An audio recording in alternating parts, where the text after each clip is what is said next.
I say you are listening to, you are absolutely listening to the George Espinlove Show, coming to you live from the Funny Farm.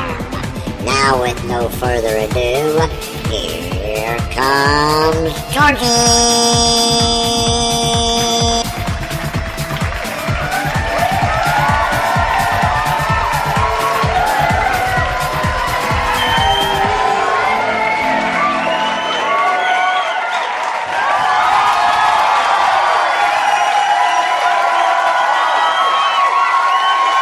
Thank you. Thank you so very much. Thank you, Charlie.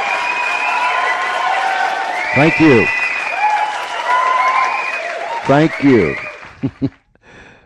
Here we are in our world, and you're listening to the George Espinlove Show, coming to you live from the Funny Farm, like we do every Monday through Friday, 6:30 p.m. Eastern Daylight Time. Boy, do we have a guest for you tonight. Last week, was it last week? Yeah, last week, we had an adventurer with us. And his name was Jeff Raisley. And he took us on an adventure. Tonight, we have another adventurer, if I get that out right, adventurer. His name is Jim Harlan. And my, oh my, I'm telling you, this man has led quite a life. He's traveled the world over. He's written a book. I finished the book here not too long ago. It kept me on pins and needles and on the edge of my seat, drifting on a headwind. What a fabulous book. Jim is with us tonight from Los Angeles. But first, I want to tell you, email me, George C.E. at Comcast.net, George C.E. at Comcast.net. We want to hear from you, and we'll give you some more scoop after a while. But hang in there. All right. You might as well get up on the edge of your seat right now, because here's what's going to take place. Excuse me. Get up on the edge of your seat. Hello. Don't get a hold of anything, because we're going to bring Mr. Harlan on, and he's going to take us places that we've never been. He has lived an exciting life, and he's here to share some of those experiences with us tonight. Jim, welcome to the George Espinlove Show. Well, thank you very much for having me. Excuse me. I shared with our listeners, and I shared with you before we went on the air, but it bears repeating. Your book is fantastic. It's an easy read, but it sure is exciting, and there's some humor in there. I couldn't help but laugh a few times, because I could picture some of these things taking place. It is an exciting book, Drifting on a Headwind. And before we go any further, where can folks purchase your book? My book is available at all the standard media outlets, Amazon. It's available in both Kindle version and in paperback. It's also available at Barnes & Noble. It can also in both Nook and in paperback. It's available at several bookstores throughout California so far. We're working on that, as well as all versions can be purchased at uncommonadventurespress.com, which is my own website, and a PDF version can be purchased there as well. Good. And I have uncommonadventures.com up on my computer screen here. I've been there. I was there this afternoon, but I wanted to bring it up tonight while you're on. That's a fantastic website, and as I told you before we went on the air, you have lived a very exciting life, sir. Well, thank you. Thank you. Well, Uncommon Adventures is my travel company that I started in 1998. We are experts in travel to remote corners of the world. We specialize in taking people to the most exotic and remote corners of the world. We try to do it comfortably at times. Sometimes we will endeavor to put our clients in a little less than comfortable environments, but the experience must supersede the comfortest level. We customize and create to our clients' desires anything they wish as far as high adventure. We focus about 60% of our business on adventure travel and about 40% of our business on scuba diving travel. But most commonly, we mix up both those venues, because if you're going to New Guinea on a dive trip, you better see the Hootie Wingman and the Highlands, or you've made a mistake. And, you know, we're a company of travelers, by travelers, for travelers. So do you go on these travels with the folks? Started that way. In many years, I would have a desire to do exploratory diving, let's say off Wooverloo in northern New Guinea. The boat cost would be several $1,000s, so I would need a handful of people to share that expense. So I started putting together very unusual itineraries based on my own desires to explore, corners of the world that very few people have seen, both above and below water. And then leading groups kind of morphed into, we had such an incredible time on your trip. We're thinking about going to Borneo. What do you recommend? And as most businessmen will tell you, the business started to invent itself now. Predominantly, we now work as travel consultants, assembling every facet of high adventure or high adventure scuba diving travel.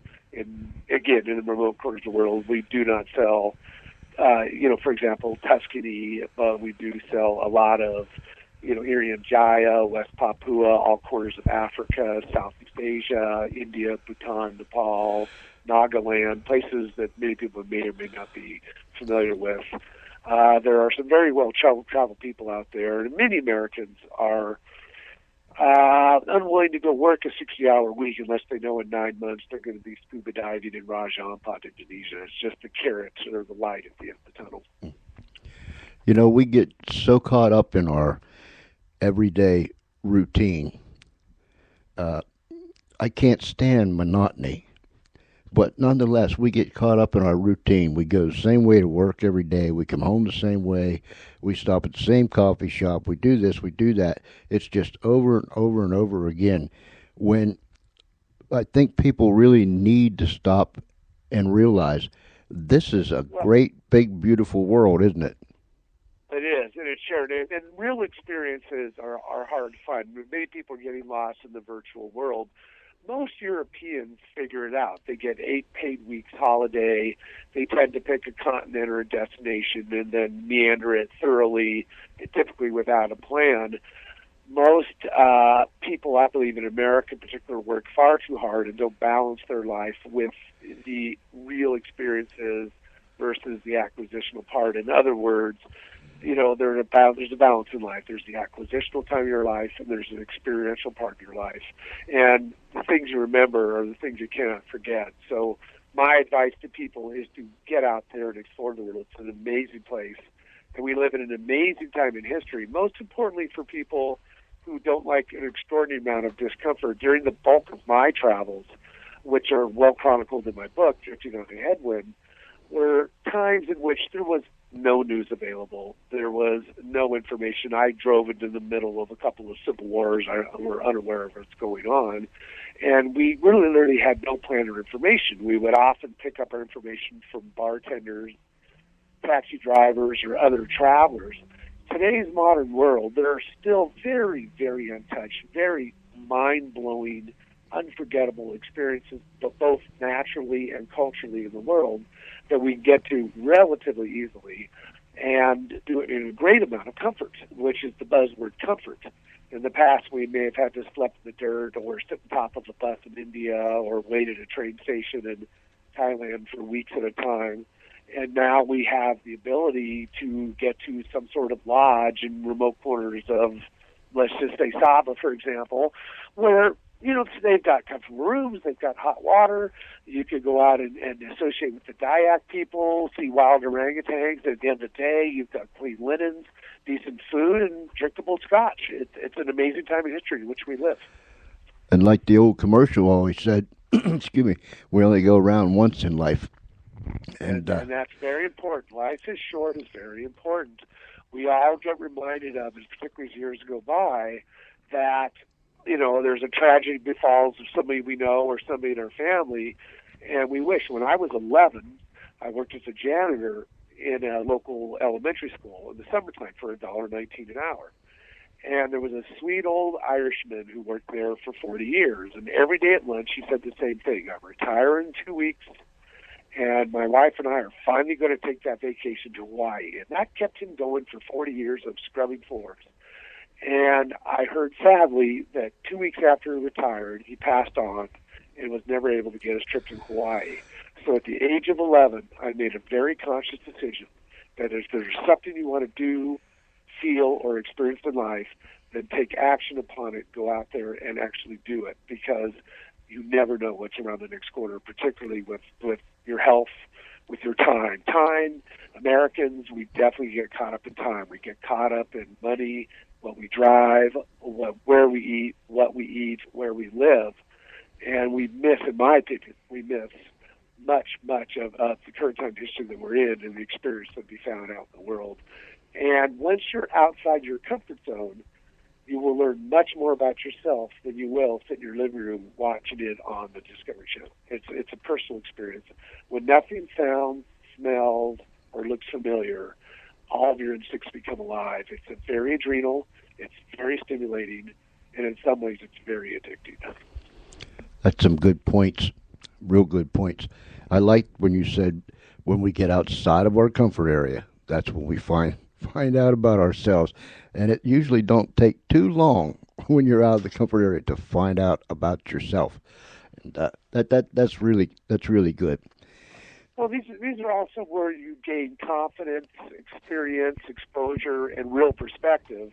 To read about medieval times or to live in medieval times are two entirely different things. And yes, there are places in this world, such as Bhaktapur, Nepal, for example, comes to the top of my mind, where we can literally displace ourselves into the 14th century. Granted, not a lot has changed in Yellowstone or the Serengeti naturally over the past thousands of years, but to be physically displaced into history is a true sensory overload. Just crossing the street in Hanoi is enough to change your life, I promise you. Once you're out of your comfort zone, your brain comes alive, right? Your senses come alive. Your brain is your intellect. Your intellect is engaged. Your emotions are engaged. Your senses are engaged. I mean, all of your senses, and it can be frightening for a lot of people, which is why many people do elect to take group trips, because they take confidence in the fact that somebody might be overlooking them. Though that is outside the comfort zone, it's not all the way out there. Keep in mind that I'm an extreme traveler, and I was very fortunate to take some extreme adventures, again, well chronicled in my book, and many of them, frankly, from the ignorance of being very young. I mean, they're through the stupidity and ignorance, I got myself caught in positions that no intelligent person should have been caught in. At the same time, those experiences are indelibly etched in my mind and make me who I am today.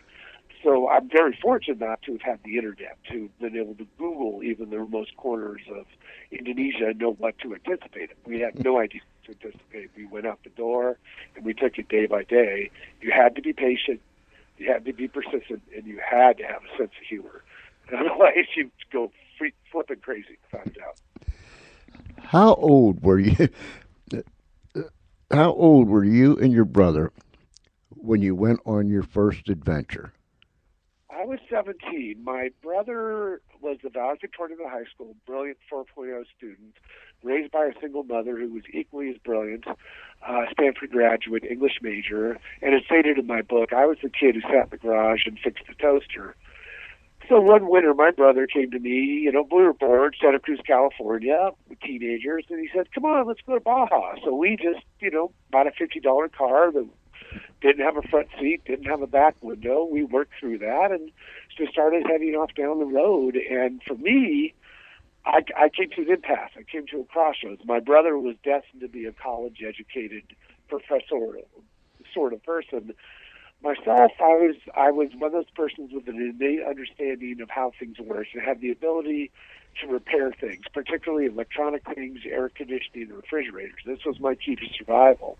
And at one point in time, which was after outrageous adventure in Baja, which was very, I was very innocent. Loss of innocence is inevitable, but it sure got quicker on the road, faster on the road, I should say. I was 19, he was 17, we were young. He had to turn around and go back to college, and I had to make a decision. Was I going to continue traveling, or was I going to go back home to Santa Cruz, California? I continued to travel, and that initial journey took me down the road of life in a way that I never could have anticipated. That was a gutsy call, wasn't it? No, I don't know if it's gutsy. I'm no Rambo. It was an instant call. It was, frankly, didn't have enough money to drive home anyway. There seemed to be the ability. I had the ability. Once you showed up in a rural village in Mexico in, say, 1977, 76, and they figured out you could repair a refrigerator, an air conditioner, or a generator, you were a highly coveted individual. So I would be courted by hotelers and restaurateurs and anybody to repair anything. And in those days, George, frankly, $20 could put you a good 2-3 weeks on the road if you were willing to live within those means. And by no means was it comfortable, but by no means was I homeless. And frankly, I could have used a few extra baths. And if you might recall, I mentioned taking a shower was the highlight of many points of my trip, of my many trips. But it wasn't ignorance. It was simply just curiosity and a passion, and travel's addictive. Not knowing what's around the corner is a powerfully influential tool to keep you moving. So you left home in a raggedy old Rambler. My Rambler, correct. You put some seats in there that you had gotten from a yard sale or somewhere, right? Yes, they were. As you may recall from the 50s, they were the marmalade plastic seats that almost every family had, hacksawed off the feet, bolted into the floor, and set them in the right position, and just started out. One of the advantages was in Baja at that time was there was absolutely nothing in Baja, California, except for what they called the Beer Deposito, which was a little store, a adobe hut about the size of a half a 7-Eleven, and they sold beer and block ice. So we went from Deposito to Deposito. In fact, the cost of the beer was $1 for 24 bottles, and the deposit of the bottles was $2. And we couldn't get in trouble in Baja. There was no police, there was nobody overlooking. So we would, that freedom, and again, I believe in my opinion, is the ultimate responsibility, was very much relished. I mean, we basically screwed around, on any given day without any purpose whatsoever, and ran into some very, very interesting circumstances, thousands of miles of beaches without a footprint on them. And just, people starting out of those days. As I started, my brother said goodbye in San Blas Nayarit and had a hitchhike back to California to go to college, I started getting deeper into Latin America. And at that point, the circumstances certainly became more challenging, and the unanticipated circumstances became extremely challenging. What did Mom say when you told her you was going?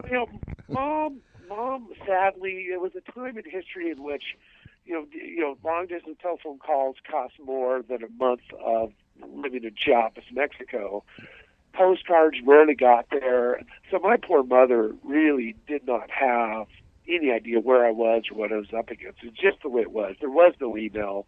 A long-distance telephone call out of anywhere in Latin America, Asia, Africa, anywhere in this Indian subcontinent was virtually impossible. And if you could connect one, you were talking about spending literally $5 a minute, which would equate to, let's just say, $50 a minute. Today, it wasn't an option. You were on your own. And so the poor woman really, really had no idea where I was. Period. Poor girl. I feel for her. Still do. I had to chuckle when I was reading the part. I wasn't chuckling because you got sick, because you drank the water. Right. I was chuckling the way you described the drunk doctor and the chattering nurses. And what was that like? Oh, that was mortifying. Being sick in a foreign country is one of the more emotionally challenging things you get at, particularly when you're young. And you feel you vibrate. In fact, you feel impenetrable. But to finally arrive, to complete that story a little bit more, my brother had met a couple of local ladies and left me in easily among the worst hotels I've ever stepped foot in. I don't even want to call it a hotel. They had 3 walls. You know, there was cat iguana fights going on, and the toilet hadn't flushed in a decade. And finally, you know, you get to the doctor, and he is falling down drunk. He's arrogant. The nurses are indifferent. And, you know, they don't even stock glucose in the hospital. They literally doesn't even label the hospital. So my brother had to be sent across town to wake up the only pharmacist. And this is Puerto Vallarta, 1976, Mexico. And he came back with an empty milk jug with a rag stuck in the end of it. You know, they protruded some sort of copper tubing into my vein, masking taped it to my wrist, and started dripping the glucose into me, thankfully. But the most alarming part of that little beginning segment was the woman next to me, who I would have bet my left lung was dead, would vault into life, would literally jerk into life, almost in epileptic seizures. And these 2 nurses, without missing a bit of their conversation, which I could barely understand as my Spanish was very young in those days, would just leap on top of her as if it were a wrestling match and put a turkey baster-sized needle to her chest, plunge into it, and then walk away. It was a horror movie without paying the admission. Total cost of that hospital stay was $1.37. Oh my! I was very fortunate. The next morning, a guy in a white smock showed up with the Boston College, spoke perfect English, and I was simply dehydrated. And to be rehydrated, and you know how it is when you feel extremely ill, and then all of a sudden you feel much, much better. Life is anew, and it was a very brief but unforgettable chapter of the beginning of that journey. After your brother left, and you moseyed on down the road, you went into a town, and you no sooner got there till you was attacked by a mob. Which was very contradictory. Oaxaca. I mean, Mexico has many different cultures in many different states, and Oaxaca certainly is among the most enchanted regions of all of Mexico. Though, in all candor, I do have a love-hate with that relationship with that country. I've been driving, you know, for days, and I virtually have every Mexican city has a Plaza Central, a Zocalo, a Malcon, an area where basically they spend their Sundays with their families. And I had no sooner stood up, stretched my arms, and said, well, this is Oaxaca, when a mob of screaming women, children, men, and what have you come racing around the corner. And I'd not seen a lot of violence in this country. I'd seen a few weapons, but one thing I noticed in Mexico was, though there were weapons, there were no bullets. The typical Mexican federale could not be trusted with the bullet. But his authority was irrefutable. And much to my surprise, the mob started to assault me. The sweetest little old Mexican lady you ever seen, 4'2", swings what looks like a hand-carved baseball bat straight at my head.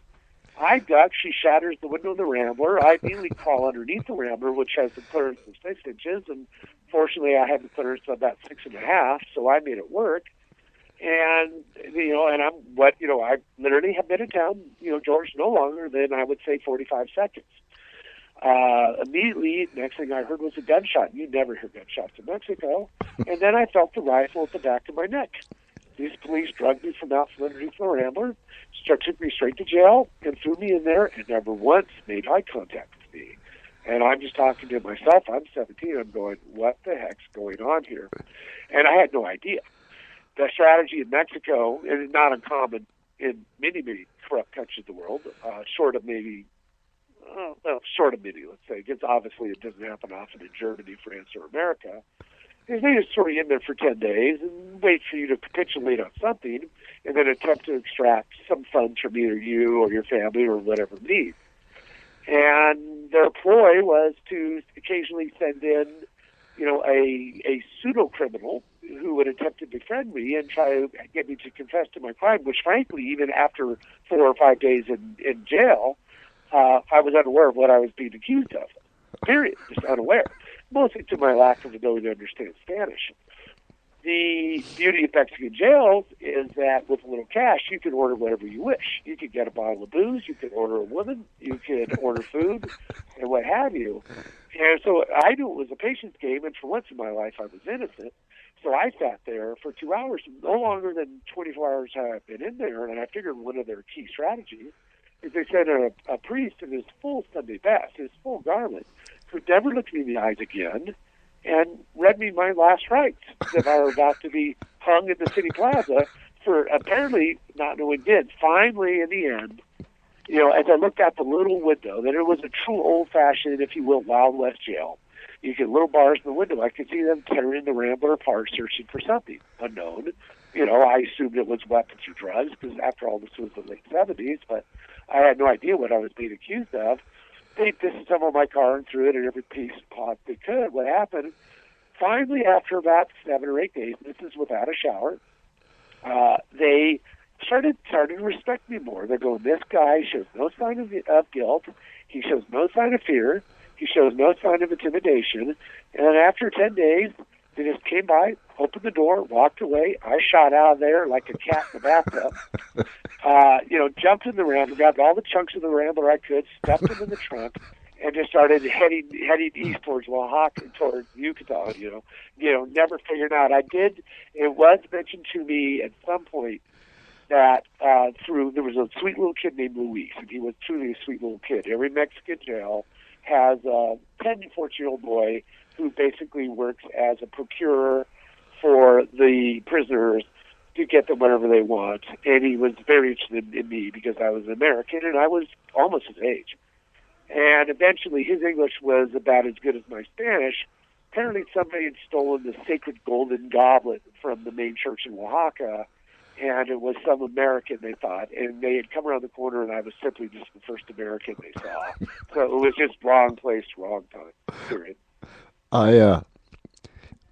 I chuckled when you said that the priest came to give you your last rites. I couldn't help. I had to put the book down and laugh a little bit. And I'm thinking, wow. You talk about a kangaroo court. Oh, yeah. And the stories that bounce around America in the 60s and 70s was if you went to Mexico, there was a 50-50 chance that you were going to be set up and some sort of scheme to extract something from you was almost a guarantee. So, I kept moving. I mean, good travelers keep moving. Good travelers are observers. The best travelers learn to understand the male ego and, more importantly, how to manipulate it. And I was not savvy enough at that point to have that lesson behind me. I think if it were to happen today, I would be out in a matter of hours, just with a better understanding of how to appease the male ego. So they tore the poor Rambler apart. Yeah, but that's redundant, by the way. It was a poor Rambler. It was a true unattractive vehicle. I had one of those one time, and we all did briefly. It was like a Volkswagen Beetle. They were around. Yeah, I had one of them too. $50, take it, leave it. Yeah. So you boogied on out of town. One good thing was your Rambler was still running, huh? Ramblers always run. Yeah. Straight 6 cylinders. You put gasoline. I mean, I was smart enough to carry, actually all generator in those days, a fan belt, a water pump. But there were 6 wires in that car. Really, it was so simple that it would break down, even on cheap gasoline. And if you change the oil regularly, you could run that car for 250,000 miles, which I did, frankly. 2 questions about your Rambler. How long did it last, and how many times was it tore apart for people looking at something? It got torn apart so many times that eventually I just took all the door panels off and discarded them. I would pull up. The way you encountered inspections, regardless whether it be Guatemala, Salvador, Nicaragua, Honduras, on into South America, is that they would just build a giant bonfire in the middle of the road, and they would stop you and immediately search you apart. I was 17. I grew up in Santa Cruz, California. My hair was down to my shoulders. I fit the profile of another hippie wandering through Mexico better than most other profiles. And so finally I got tired of them, waiting around for hours while they disassembled my door panels and I would reassemble them days later. I just left them off, with the running skeleton. The seat, the front seat, back seat, all other, basic accoutrements were discarded, period. And we would pull up to the border, to their credit, the Salvadorians in particular, They had just the greatest sense of humor. Where did you begin the search? It's like trying to search, a naked man, not to hide any weapons, period. And they would laugh. It would simply end the game. And the fact that I was smart enough not to be intimidated, not to be show any fear whatsoever, and frankly not have a lot of fear for reasons that, because I was innocent. I wasn't hiding anything. I mean, it's one thing to be innocent, another thing to be guilty. Mm-hmm. But, the Rambler basically got torn apart so many times I left it apart. Period. That was that was pretty smart. That was pretty smart. It's inevitable. How? I mean, go ahead. How long did it last? I mean, your Rambler? Oh, it would have lasted forever. It lasted until it made it to Costa Rica. When after the plane crash in Costa Rica, I traded the Rambler for 50 feet of rope, 2 plastic tarps, a hammock, 2 machetes, and believe it or not, about 20 feet of duct tape. And after that, I never saw it again. So I assume that the park rangers in Costa Rica it's probably somewhere still in San Jose, Costa Rica, driving around, to be honest with you. That was that was like parting with an old friend, wasn't it? Oh, a dear old friend, a dear old friend. That Rambler was half the story. It was the only thing I had. I was by myself. It was the Rambler. It was trusty. Never disappointed me. There's not many things in your life that you can say that people love dogs because they're loyal. That Rambler was loyal. I gotta get myself together here. Tell us about the plane crash. Plane crash was, eventually I worked my way through Belize and then, got caught up in 2 civil wars. I mean, literally got stopped in Salvador with 100 guns stuck to my head. And then I told them I was an American, which of course was the country that was funding their opponents. And they laughed. And before they pulled the trigger, fortunately, they ran the same problem in Nicaragua, where I would literally have to spend all day hiding in the jungle and drive all night, with the understanding that most Nicaraguan and Salvadorian guerrillas were tended to be drinking at night and not doing their job.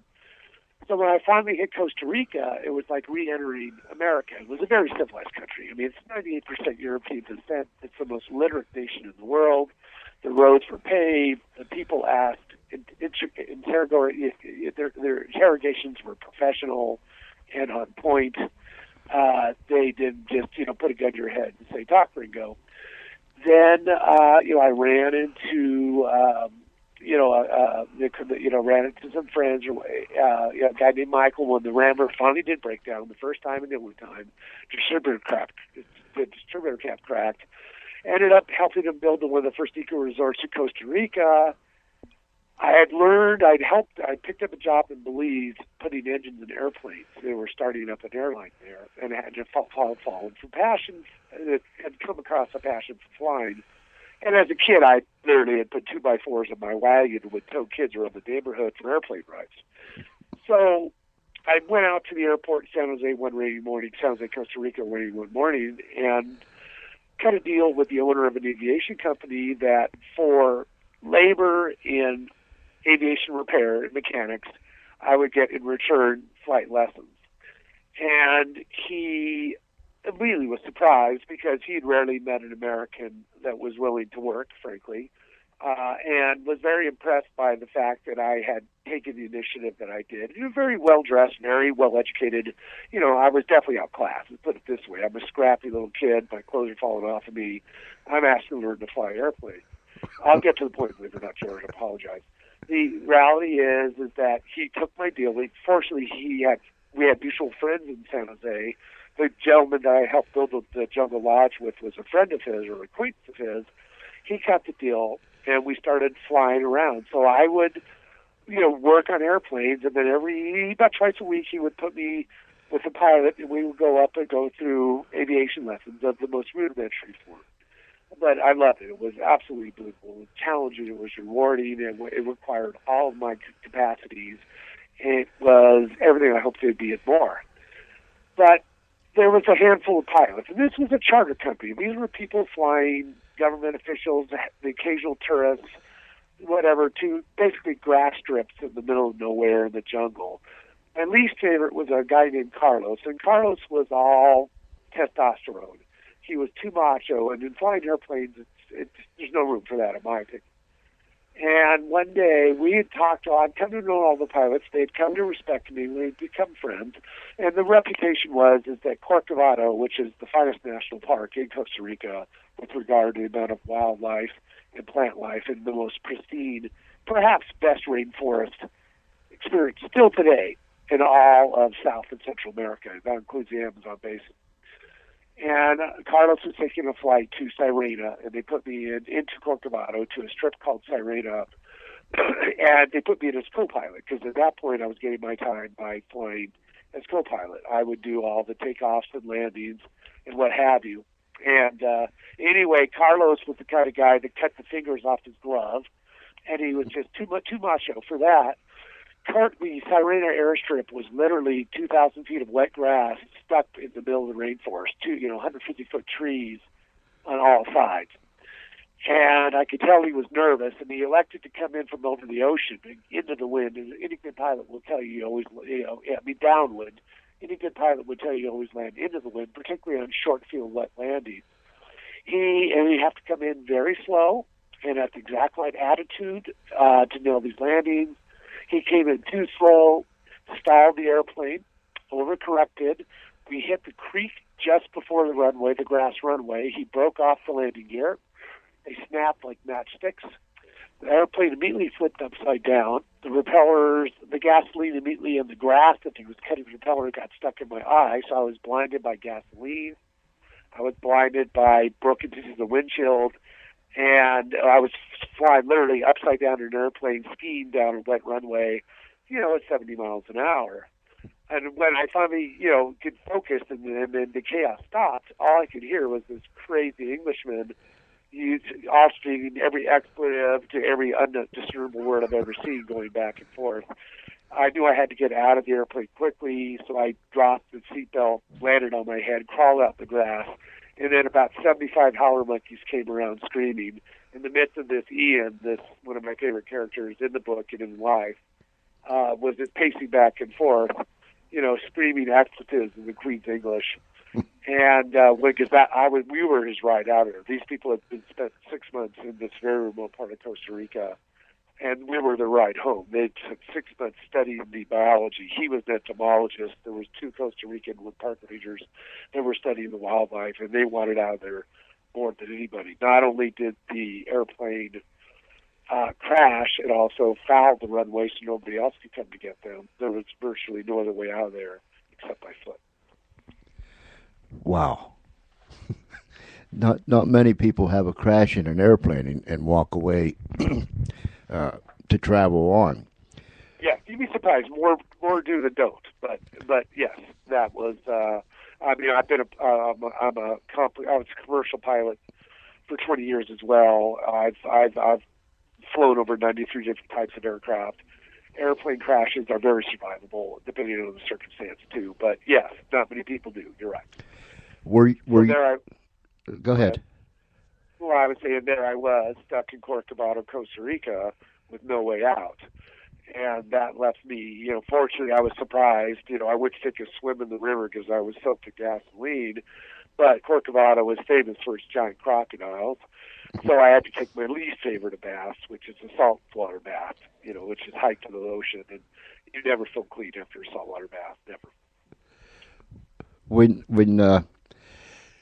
As you traveled, were you ever detained anywhere else? Well, in the book, yes, I was detained in Cambodia. I was, violently, in the pit by the Khmer Rouge. I was detained by Burmese drug lords. I was detained by Thai police for non-papers. I was arrested in Wete, Pemba, East Africa for not having credentials. So, yeah, there's 6 or 7 that are mentioned in the book. There's another 6 or 7 that you will hear about in the second book. Each and every time, fortunately, I was innocent, so that really helps. Was there any Were you bribed at all while you were traveling? Was I bribed or was I asked for bribes? Hundreds of times, yes. Mm-hmm. Yes. No, but I was dead broke. But the vast majority of this trip, we wouldn't find me more than $11 in my socks. You worked working on airplanes. After the airplane crash, did you continue working with the airplanes, or? No, but I continued flying. I did work in New Guinea and Papua New Guinea. I did do some flying. I did do some basic repairs on airplanes. I, of course, since returned, and when I came back and owned my own air charter company, worked on my own airplanes. But in my travels, no, I've worked as a pilot in my travels. I've trained pilots in my travels. But aviation mechanics, I was a better pilot than mechanic, let's put it that way. Or should I say that pilots were in more demand than mechanics. Mm. How about the sharks? Surviving the sharks? The sharks, there's really, again, I'm no Rambo. I was a Jaws baby. I had a primal fear of the ocean in many, many ways. That was overcome by my infatuation of the ocean, as well described in the book in Belize, in many other regions. The sharks in Belize, my first encounters with sharks, particularly when we were prying away the cannons from the sunken Spanish galleons, literally mortified me to this day, frankly. I still often sometimes wake up in the middle of the night with a little edge on that. The oceanic sharks that wander the ocean, that don't live their lives hunting and living near the reefs, they're the ones that are the most alarming. They wander the oceans freely, and they will eat anything. And in the opening of the book, we talked about being adrift at sea and having the oceanic sharks circle me until a pod of dolphins actually came to save me, frankly. I wasn't sure if they were saving me or saving themselves, because oceanic sharks love to hunt baby dolphins. But the sharks themselves, like most things in life, if you get out of the door and you open your mind and you allow your intellect to supersede your emotions as best you can, you'll find to be as curious about you as you are about them. And if any shark, I don't care if it's a great white, a whale shark, a bull shark, a tiger, what have you, the most feared creatures in the ocean, if you just thump them lightly on the head, between the eyes, they will take off faster than a bullet train in Japan. They have never been touched in their lives. So there's more the anticipation than the reality. I have clients in Uncommon Adventures, my travel company, that I send around the world exclusively to dive with 10,000 hammerheads at once, and video and have that experience. The craziest ones go to the Bahamas and get outside the cage with 16-foot-long tiger sharks and get in their face and take pictures of them. That's lunacy, in my opinion. Just absolute lunacy. And they pay several $1,000s for that experience. So obviously, they're adrenaline junkies in many, many ways. I'm not going to say that any of them have been harmed. They haven't. They've all come home. Sharks, we're not part of sharks' regular diet. I grew up in the Bloody Triangle, where surfers were commonly attacked by great white sharks, which is an animal worthy of being feared. But again, that's mistaken identity. We're not part of their diet. We're not part of their food chain. If you happen to be adrift at sea in the middle of nowhere and an oceanic white-tipped shark came by, he would eat you without hesitation. You have no idea who you were. But then again, they've opened the stomach of these animals and found license plates and metal bottles, tin cans. They'll eat anything. It's just a matter of survival for them. It's an odd way to live. Wandering the blue ocean, eating anything that floats your way, strikes me as almost defying the laws of nature.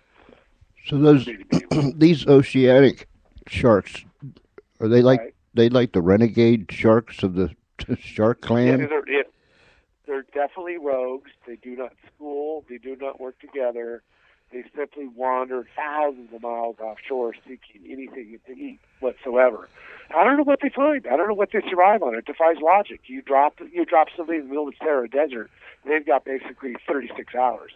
But these oceanic sharks tend to have it. But they basically bite without instinct, without thought, without contemplation. They immediately see anything, whether it appears to be edible or not. They don't seem to discern edibility. They just simply bite, eat, and consume, period. And those are the sharks that bother me. As an underwater photographer, which I am a passionate one, I ran into an oceanic shark off of Rangiroa, French Polynesia, Tahiti, And I have these, and if you're a photographer, you have these giant flashes about the size of a good old-fashioned coffee can. And I literally had to stuff that strobe in that shark's mouth no less than 20 times before he finally I could get my hand to hit him on the head hard enough to scare him away. They're unpredictable animals, without a doubt. And most animals are predictable, and including human beings. One of the mistakes I believe human beings make most commonly is they feel they're beyond the laws of nature. We are by no means, in any aspect, beyond the laws of nature. We follow the same rules. That said, we're obviously a pretty, dominant species. Mm. With the conditions that's in many parts of the world, turmoil, perilous times, and so on and so forth, is it a good time for people to travel? In my opinion, yes, but keep in mind I'm very jaded. I mean, right now, if one were to travel to Egypt, for example, which has been, very well known and popularized, and frankly, the turmoil is happening again currently as we speak in Cairo. What's going on? It's as a traveler in Egypt, let's just say in 2007, it's an extraordinary country with an extraordinary amount of history and a great amount, very worthy destination in countless ways. If you go to Egypt today and go to Luxor Temple or go down the Nile or the Valley of the Kings or the Pyramids of Giza, you'd be among the only people there. You'd have the place to yourself. I see that as a great opportunity. One of the problems I have with travel, for example, in America, is if I go to Yosemite on July 4th, I'm going to be sitting there with 20,000 other Americans, or tourists, I should say, not necessarily Americans.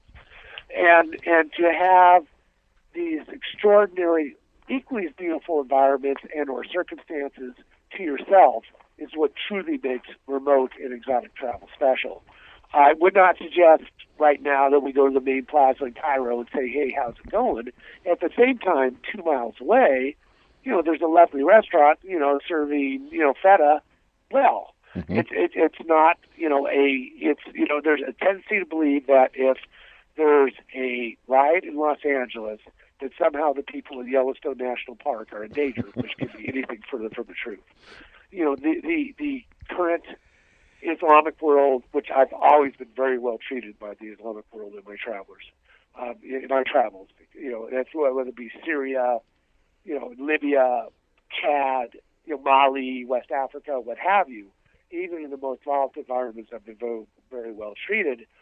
They are currently rewriting their history. I'm not sure if it's intelligent to be part of that, but keep in mind, in Damascus, Syria, there are 7 million plus or minus people, and I'm talking through my hat there. I'm not sure what the exact number is, taking their kids to school, milking their cows, planting their gardens, and going to work. It's a great time in history to travel. If you prefer to avoid what you see on CNN, then elect to take an alternate course. Go to the Peruvian Amazon, see some macaws, go to Borneo, see some orangutans. Nature travel certainly is not in danger. The travel world is changing because of the amount of information available. But, for example, if there were a massive travel warfare going on, let's just say in Papua New Guinea, I've been in the midst of these circumstances. They will look at you, they will part, they will stop bludgeoning each other, they will smile at you even. As soon as you pass, they start back to beat on each other, and that's the way it is. You're not part parcel of the process. You said earlier that you found out a good traveler is always moving. Right. Is that good advice for today too? That's unforgettable advice. Travelers, you must keep moving. That's travel in general. It's almost redundant. It's almost a prerequisite to traveling. The old adage that you could travel the world, stay at home, and not see anything is absolutely true. But if you elect to go to, there's a lot of parts of the world that are extraordinarily fascinating and unique and remote and isolated. As soon as you stop and hang out for too long, people will start to wonder who you are, what you are, or more importantly, what you have. So good travelers are always on the move. Unless, of course, you're in Paris where your issues. But if you want to ask me what's the most dangerous country in the world, I'm going to tell you we're both living in it right now. We have more likelihood of having an attack, an assault, or a bullet shot in our direction in America than any other country I've ever visited. in my opinion. Have you ever traveled to Iran? I was in Iran in the early years and was very well treated. It's a lovely country with an insane amount of history, and I would not hesitate to travel there today. Keep in mind that Tehran, the capital, is a very modern city. And there are many, tens of not hundreds of thousands of Iranians living in America that go. It's very much a westernized country in many ways. I would not hesitate to travel to Iran in any form or fashion. That said, we think of these 4 hikers that were on the trest and utilized as political prisoners. Mm-hmm. One of the keys to traveling is to keep moving. Another thing is to blend in. Another thing is to look to have no apparent worth.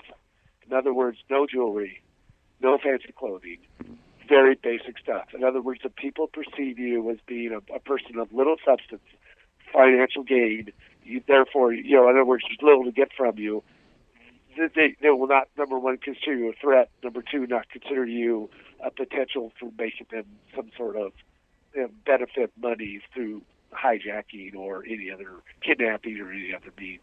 It's there's an element of luck involved, but it really depends on how you handle yourself. And again, that goes back to the key of keep moving. If you go to Cartagena, Colombia, and hang out, or even frankly the Recollet of Buenos Aires, Argentina, which is as charming as anywhere you find in the world, at 2 a.m. wearing a Rolex, stuff like that's going to happen. It's just simply the key. The key is to keep moving, particularly when you get to rural places. Rural people tend to be much kinder, much more giving, much more patient, and much more curious. Big trouble tends to start in big cities, and that's true universally, in my opinion, worldwide. Period. Big city causes crime. And when you're on an island with a population of 300 people, it's so low key. There's no key.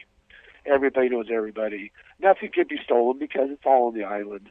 Violence is unknown. Keep in mind that if you travel on the equator or equatorial region, 22 degrees north or south, that hunger and thirst is not so much an issue. The fruit falls off the trees, the fish jump in the boat, the cattle graze on wild grasses, what have you. When you start to get to more hostile environments, you do start to get to more hostile people. There's no doubt about it. Again, in my opinion. What are some of the most dangerous places to travel today? Today, currently, that's a loaded question because I'm going to contradict myself here. Dangerous places: Lagos, Nigeria, anywhere in the Congo, where there's absolutely no pretense of law, where crime is rampant, where weaponry is rampant. I feel that, sadly, I don't think I'd go to Damascus today because he's not backing off. And Syria and Damascus and Aleppo, it may be historically, if you're an archaeologist or if you're a historian, may be the absolute epicenter of Middle Eastern history, without a doubt. Any major city after midnight in a bad neighborhood, whether it be Harlem, New York, or Compton, Compton, Los Angeles. But as far as countries or regions, I'm going to stick with Western African nations and the Congo. Were you able to travel the biggest part was you on the continent of Africa? Yes. And my book for the last 20% of my book was all about Africa and that continent. I got to Africa by sea, and there is nothing, and I mean nothing, like a walk through Africa. You have never, ever felt more primal. You've never had the hair on your neck stand up more. You have never realized that you are part of the food chain until you've taken a stroll in Africa. Floating down the Rufiji River, I had hippopotamus flatten my raft. I've thwarted many animal attacks. Africa puts you right back in the middle of the food chain. And Africa was definitely where I was the sickest. It was also where I was left to drift at sea for well over 24 hours and saved by the dolphins. So the end of my book, the beginning of my book and the end of my book, Drifting on a Headwind, starts and ends in Africa. And probably some of the most compelling stories within that book will be found within Africa itself. Africa is the ultimate travel destination, it is amazing to know that places like that still exist. If one were to go to the Serengeti of Tanzania at any given time and stand out and look out and see 100,000 animals living in nature, it's nice to know that places like that still exist, particularly as a Western person and particularly as an American. Your first conclusion is, this is Disneyland. How can I be standing next to a pride of 25 lions? And in the wild, these are animals caged or fenced in and have come accustomed to us. Africa is, in the end, probably the world's greatest natural adventure, and is the world's greatest natural adventure. The abundance of wildlife, the variety of wildlife, the fact that it still exists today, and also you would be hard-pressed to find anybody who did put an African safari on the very top of their bucket list. I like the way you said you can feel it. You can feel that you're part of the food chain. I mean, you are really going back to the primitive days, right? Correct. As we drive our cars down the freeways and shop in our grocery stores, we forget our primal instincts. They disappear. Then we have them as children. Mm-hmm. A bad dog. That's a bad dog. I'm staying away from it. But if you were to wander in Africa on your own and become part of the food chain, you will be taken back to your very earliest natural instincts. You are feeling the same concerns the cavemen had back, 10, 20, 1,000 years ago, period. And to be in touch with that feeling is quite unusual and almost remarkable to the point that you didn't think you'd be capable of that. It is exhilarating, it's terrifying, it's empowering, and it also will reward you in a way, should you survive the walk, frankly, which is 50-50 at best.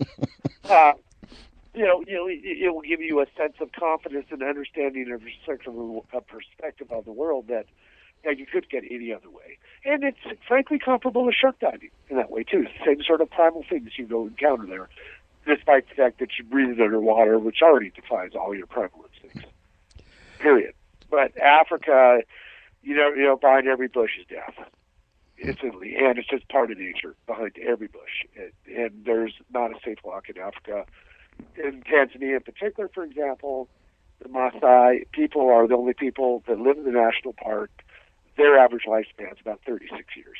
And they build homes, they're nomadic, they raise cattle, and they take timber, which is about 8 inches in diameter, and they build a circular perimeter, and within that perimeter there's a dozen or so huts made out of cow dung, and the only way they can survive and keep their cattle alive is to take refuge in there for the children, for themselves, each and every night.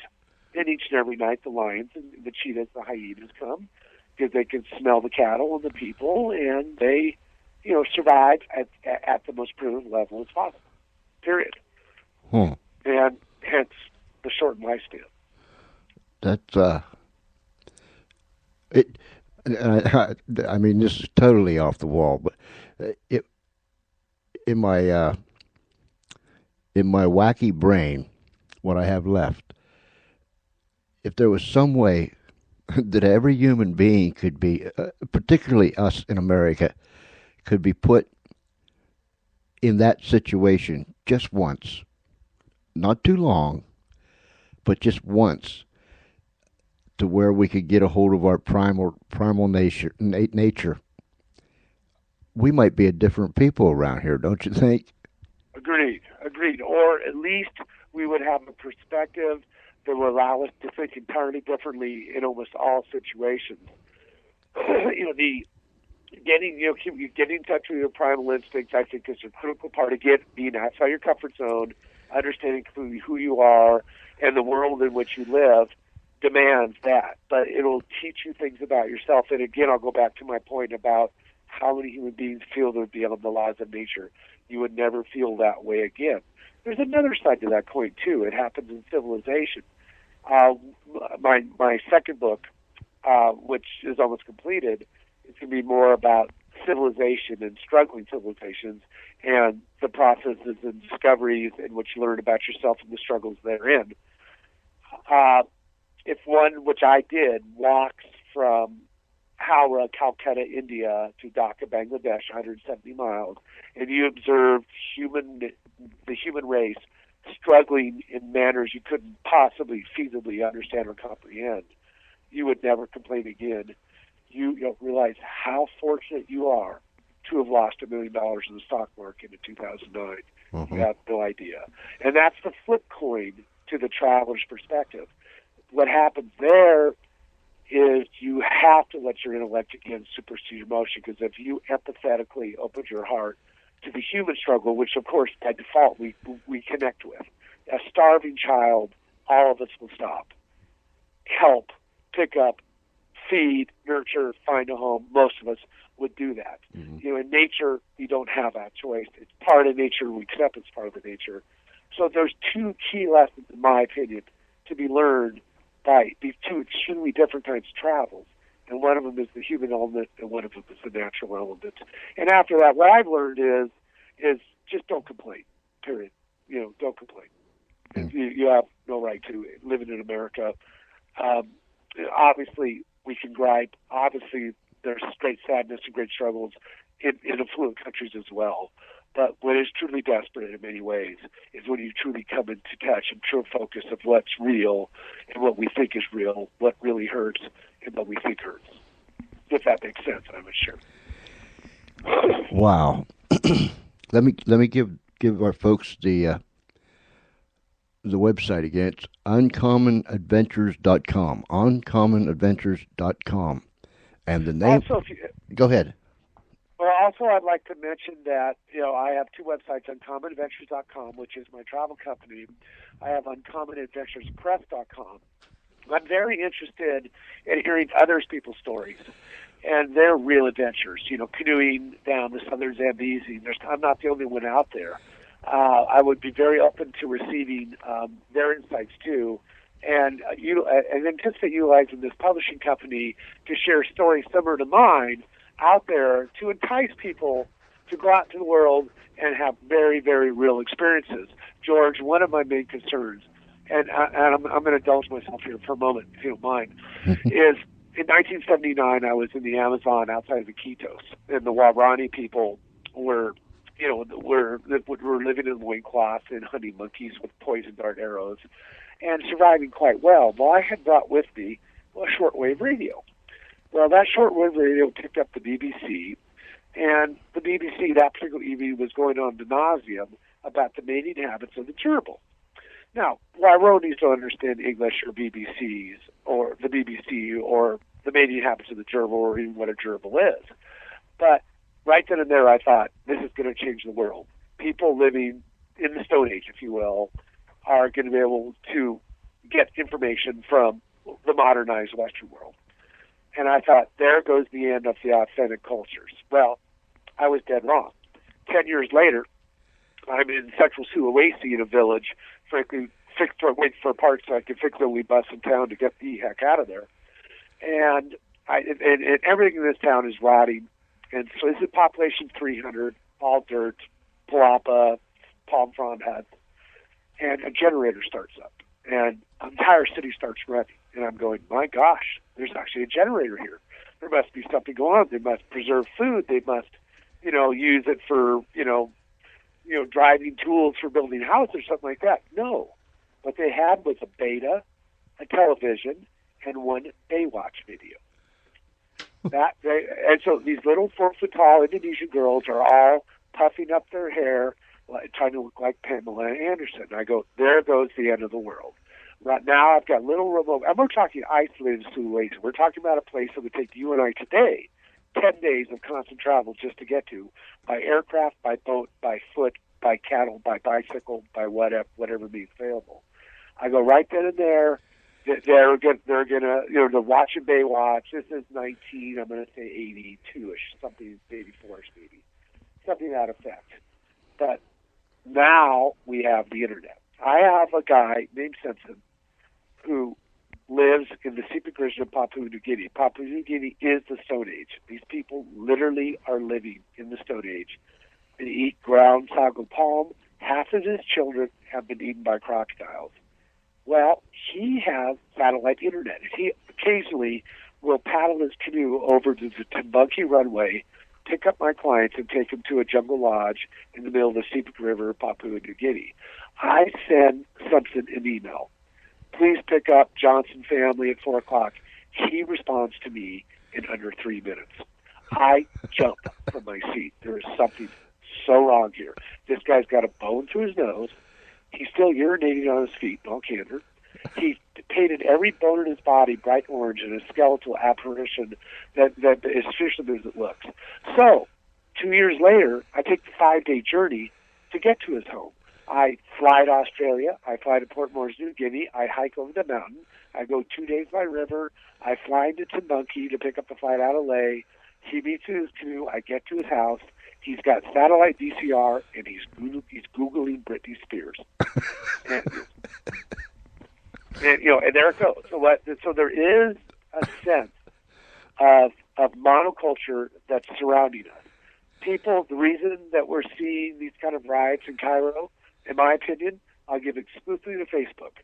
The fact that they communicate to each other. Mm-hmm. I want the ability to buy new clothes for my children. I want the ability to provide a better life for my children.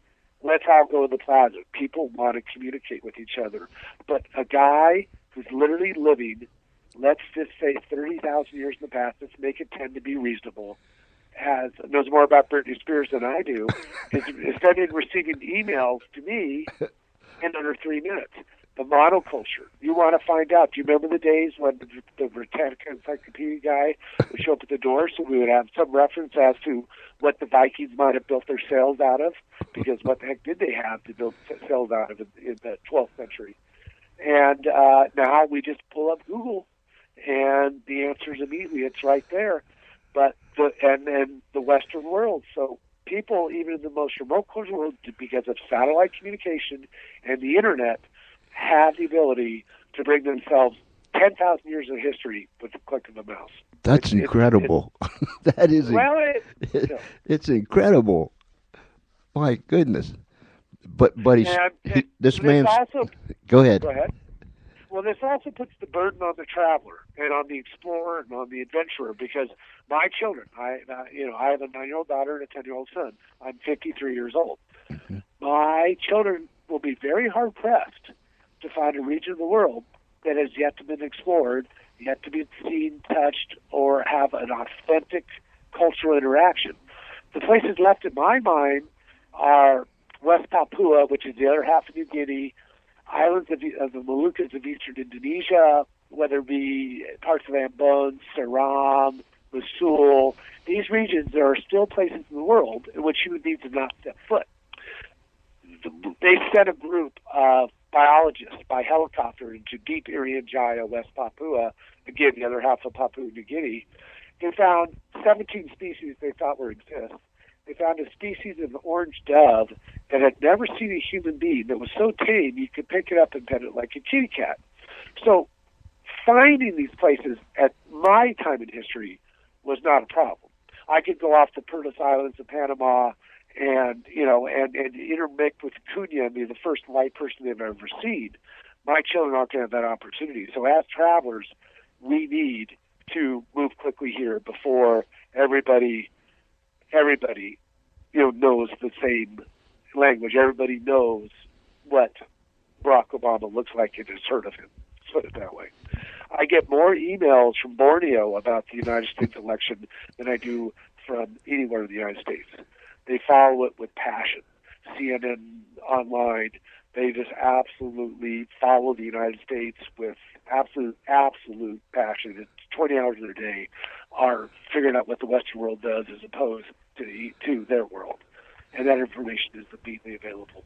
So the world, the unique world, is disappearing. There are parts of Bhutan that still celebrate festivals for the pure purpose of their spirituality.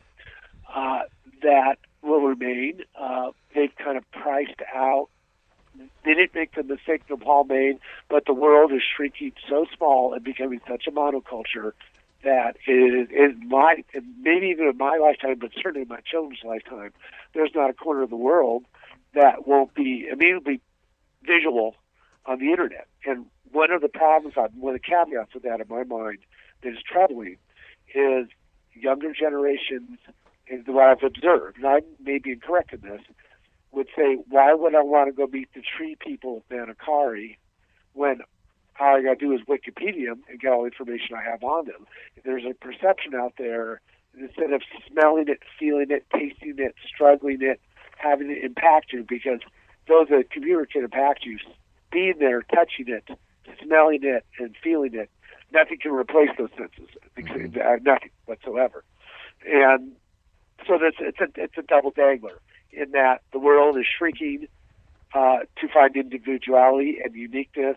At the same time, we can get to these places with information ahead of time very comfortably, and more importantly, get home, back as well, relatively normal. So it's an amazing time of history we live in as travelers, without a doubt. And if you have any inclination of having any genuine experiences, I would strongly encourage you to get them undertaken in the next 50 years, put it that way. But again, that's simply one man's opinion.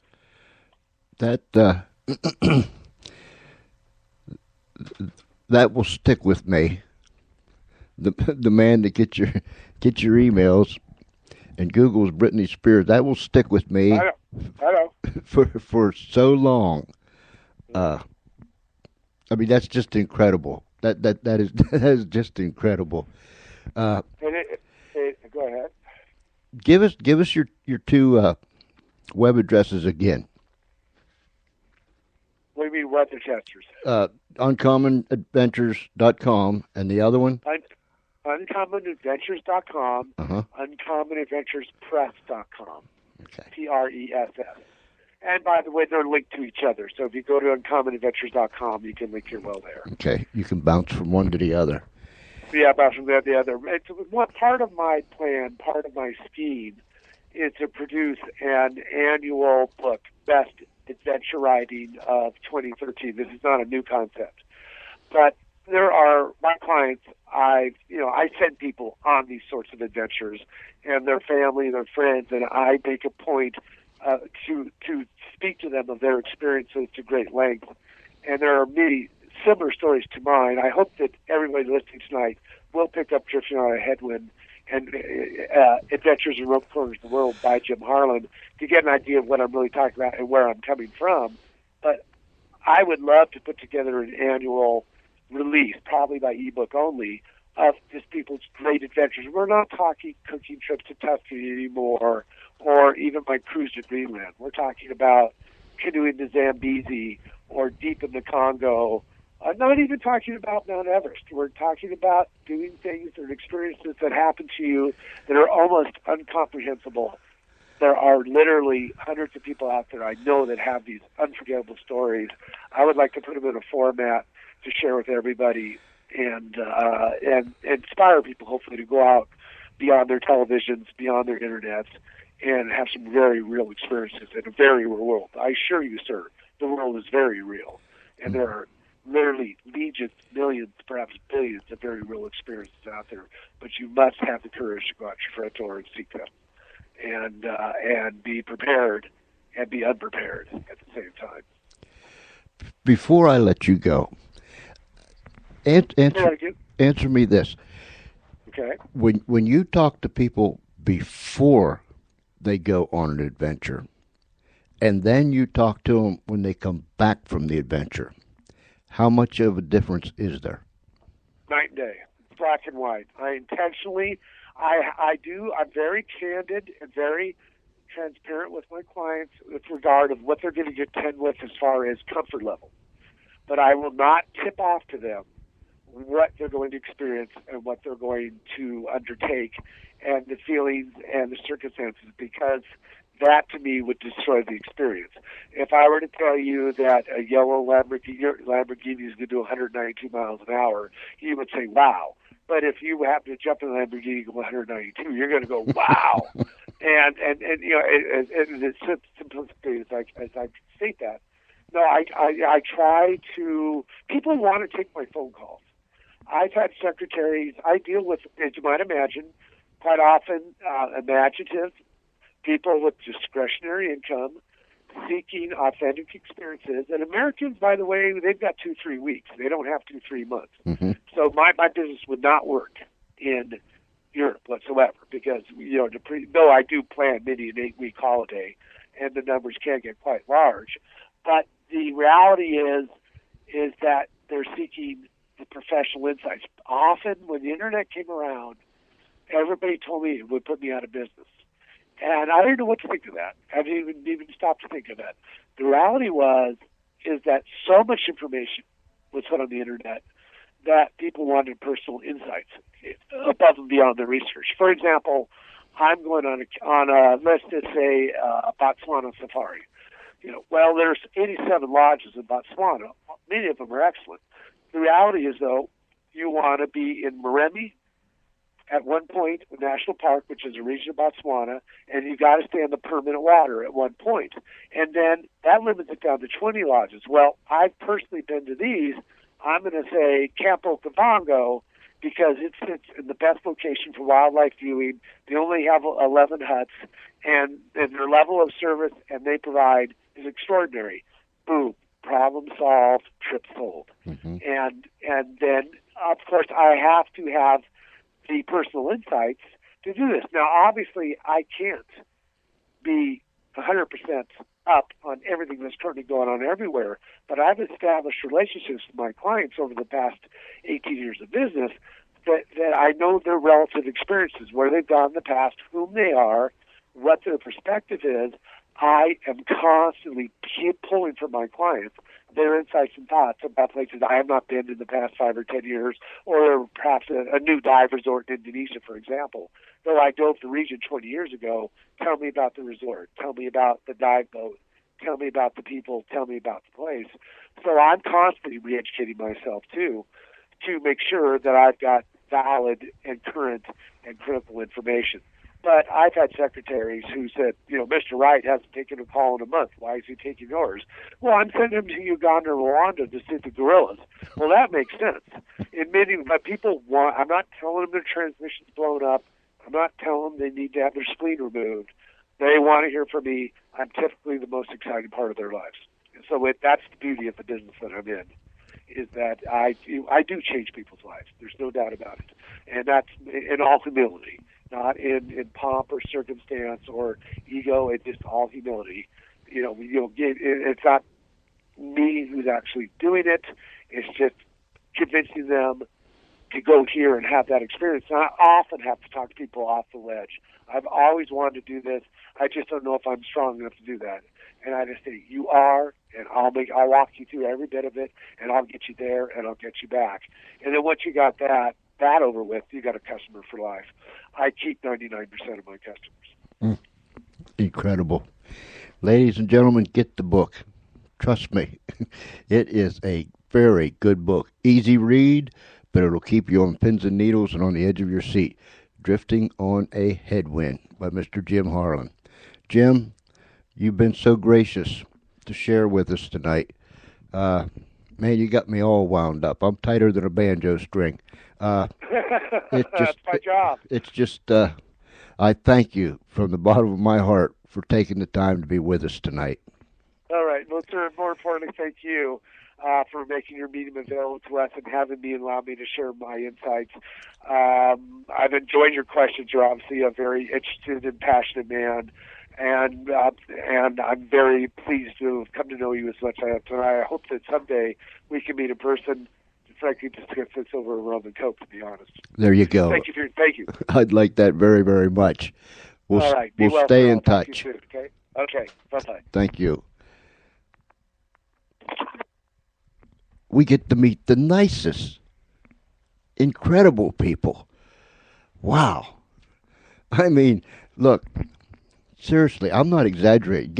Get the book, because from the beginning to the end, you are going to have the reaction that says, wow, this guy is an adventurer. He is adventures in remote corners of the world. And it's there. It's there. Go to uncommonadventures.com and go to uncommonadventurespress.com and get this book, Drifting on a Headwind. And one more time, thank you, Mr. Harlan. Jim Harlan out of Los Angeles, an adventurer, an incredible individual, and I thank him for his time. He's been so gracious.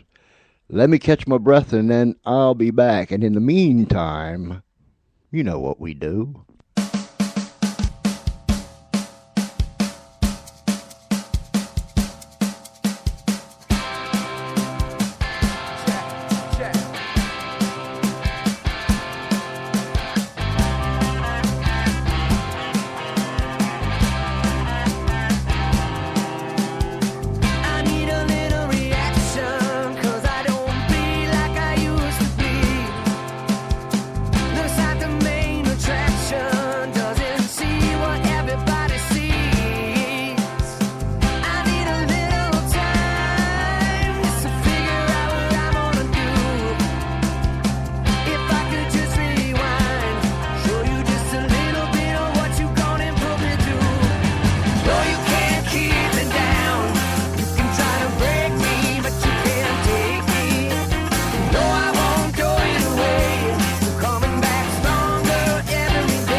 Yeah.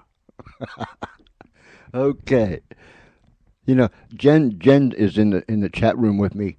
Now listen, she lives where there's a Sheetses. Remember last night I was telling you about Sheetses? Sheetses have the best coffee. I mean the best coffee. Well, I don't have no Sheetses here. Sheetses originated in Altoona, Pennsylvania. That's where I'm from. Don't hold that against me, but that's where I'm from. They have the best coffee. Oh my. And I haven't had any Sheetses coffee since May. That's right, May. The end of May. Over Memorial Day, the Memorial Day weekend, we went back for a reunion, and I had Sheetses coffee. That's the last time. Now, how many months has that been? It's like 7 months or so. I need some Sheetses coffee. And I asked Jen if she'd go down the street and just get me some, and she said no, she'd get me some McDonald's. But I don't want McDonald's. I want Sheetses. Oh. And then she said, that's a long time. Yeah, sure it is. Sure is. Anyhow, I said all that to say this. Somebody today just said to me, hey, Lob. I get called all kind of things, Espen Lob, Pops, uh, Meathead. I won't tell you everything that my mom calls me, but anyhow, somebody said, "Hey, Lob." I said, "Yeah." They said, "We heard that sandwich song thingy that you played last night." And I said, "Well, yeah, cool." And they said, "Well, play that play that sandwich song for us, will you?" And I said, "All right." So this is the sandwich song that we played last night, and that's what made me think of Sheets's again. And oh, Jen, please get me a cup of Sheets's coffee. Here we are at my favorite place, where they make sandwiches as you order them. It's a sandwich song, sing along. Sandwiches for everyone. The hardest part of making it's deciding on ingredients. I wish I could make up my mind. Yeah, hurry up, I'm hungry. Come on. But they got white or wheat or rye or pumpernickel, whole wheat, half wheat, 12 grain or pumpernickel, Italian, French loaf, gluten-free, pumpernickel, crust on, crust off, crust on, crust off the sandwich. It's sandwich song, sing along. Sandwiches for everyone. The hardest part of making it, deciding on ingredients. I wish I could make up my mind. Just order something. But I want brown mustard, yellow mustard, ranch, oil, and vinegar, 2 kinds of mayonnaise, olives, and banana peppers, peanut butter, cucumbers, pickled, and Brussels sprouts. Brussels sprouts? Yeah, baby! Crust on, crust off, crust on, crust off the sandwich. It's a sandwich song, sing along. Sandwiches for everyone. The hardest part of making it's deciding on ingredients. I wish I could make up my mind. Oh, look at all the cheese. I like Swiss cheese, provolone, pepper jack, American, mozzarella, sharp cheddar, gotta, have ricotta, string cheese. Yes, please, melt a little Gouda. Gouda! Crust on, crust off, crust on, crust off the sandwich. It's sandwich song, sing along. Sandwiches for everyone. The hardest part of making it's deciding on ingredients. I wish I could make up my mind. You know, you are really irritating. Hey, what about meat? I'm a vegetarian. Oh, too bad. They got turkey, ham, meatballs, bologna, salami, roast beef, tuna fish, chicken, and pastrami. Bacon, bacon, bacon, bacon, bacon, bacon, bacon. And for people like you, try the teriyaki tofu. Crust on, crust off, crust on, crust off the sandwich. It's a sandwich song, sing along. Sandwiches for everyone. The hardest part of making it's deciding on ingredients. I wish I could make up my mind. Hey, did you bring any money? I got 50 cents. Let's go get a gas station corn dog. Okay. And the crowd loves it. The sandwich song. Yeah, you tell them, Isaac. My many thanks to Mr. Jim Harlan out of Los Angeles for being so gracious to come on the show tonight and share with us his adventures. Get his book, Drifting on a Headwind. Go to his websites. There's 2 websites. You can bounce off of one right onto the other one. Go to Uncommon Adventures. That's plural. UncommonAdventures.com. Or go to UncommonAdventuresPress.com. And there you can see his work and his book and some pictures. You'll see the picture of the airplane crash, pictures of sharks. It's all there. And our many, many thanks. What we're going to do is we're going to put a picture of his book up on the website, along with the web URLs where you can go. So you'll be able to bounce off of there right on to Mr. Harlan's. I'll get it. Right on to Mr. Harlan's website. My goodness gracious, I'll get it. I promise I will get it. And I was going to tell you something else. But nonetheless. Listen, we have got great guests lined up. Great guests lined up. I won't tell you about tomorrow because I really don't know about tomorrow. It's Friday, and you know how Fridays are here on the Funny Farm. Monday, we're going to have Mr. Eric Jones, who is founder and chief CEO of Internet Radio.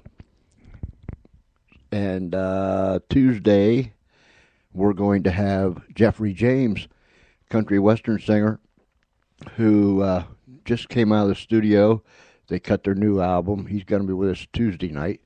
Excuse me. The following Monday, and I know I'm leaping right over several days, but on the 17th, we're going to have a country music singer with us by the name of C.P. Kelly. C.P. Kelly just last month was diagnosed with MS. And if you'll recall, we had Natalie Sloan with us, who is the director of the Multiple Sclerosis Foundation out of Fort Lauderdale, Florida. She was with us just a week or so ago. On the 17th, we're going to have C.P. Kelly. His single is coming out. His new single is coming out on the 15th of December. We're going to have him on the 17th, and we'll be playing some of his music tomorrow night. We'll be playing some of Jeffrey James's music tomorrow night. I do know that much. But he was diagnosed with MS, and he is still keeping on. He still has a passion for music, instruments, so on and so forth. So mark that down. That is December 17th. That is a week from this coming Monday. C.P. Kelly will be with us, who was just diagnosed with MS. He'll be telling us his story. We'll be playing his music. And I know that you'll want to sit and listen to this man as he wages a war against multiple sclerosis. And not only that, say a little prayer for him. Remember him in your prayers. He needs it. And not just for C.P. Kelly, but for all those that are in need. We act really squirrely around here sometimes, but we know this world is real and sometimes it's cruel. So let's hold each other up. And if need be, let's carry each other along. I think it would be appropriate tonight. I just get so, what's the word? Patriotic. I love this country. I mean that with all my heart. I'm not ashamed to say I love this country. I think we're headed in the wrong direction. I think we have some hard times coming down the pike. But I also think that the American people will shake themselves, take the scales off their eyes and the plugs out of their ears, and see things as they really are and hear things like they really sound. I believe that. I believe the American people, when they get it right, will get it right. And I'm so, so proud to live in this country. I've been 3/4 of the way around the world, but I've never found a place that I'd rather call home than right here in America. Oh, beautiful for spacious skies, for amber waves of gray, for purple mountain majesties above the fruited plain. America, America, God shed His grace on thee, and crown thy good with brotherhood from sea to shining sea.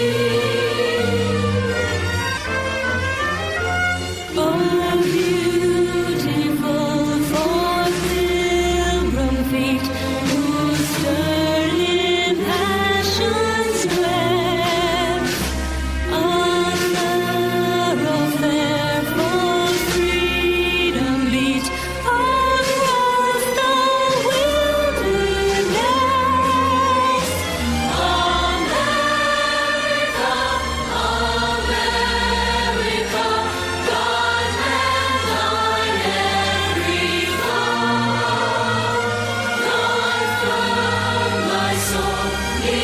self-control, thy liberty in law.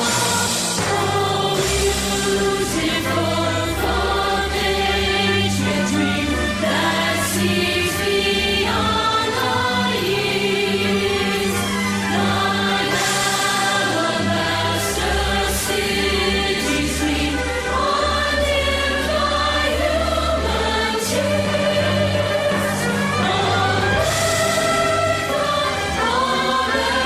America, God shed His grace on thee, and crown thy good with brotherhood from sea to shining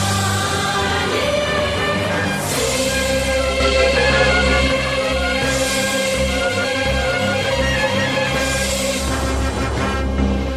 And if that didn't bring you out of your seat, nothing will.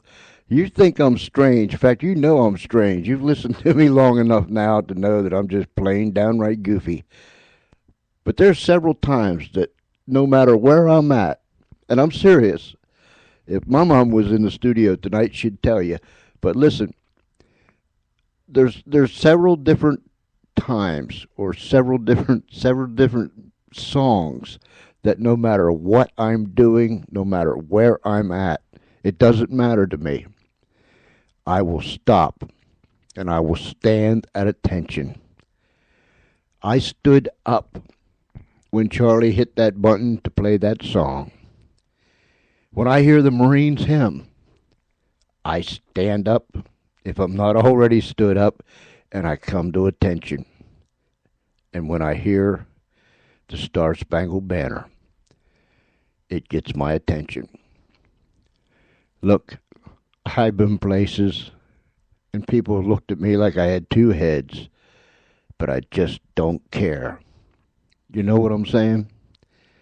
Because America is still great. And it's because we are America that we can broadcast around the world and have incredible guests like Mr. Jim Harlan on, and all the others that have been here, and the ones that are coming, because of this United States of America. I'm glad to be an American. And somehow, some way, we're going to get it right. Charlie, take us out of here, because I'm just getting too mushy. Hey, wherever you're at, if it's nighttime, you have a good night. If it's already daytime where you're at, have a good day. To all the men and women that's serving in our armed forces, be it here in the United States or around the world, I salute you. I mean that. I salute you. My prayers are that God will keep you safe. You are my heroes. Until tomorrow night, same time, same station, 6:30 p.m. Eastern Daylight Time, right here on Spreaker Network. You can tune in. Whether you're down the street, around the corner, across this great nation, or around the world, you can tune in again for the George Espinlove Show. Until then, this is George Espinlove saying good night and God bless you. Good night, Jen. Have a good night. I'll get my sheets as coffee soon, okay? Thank you.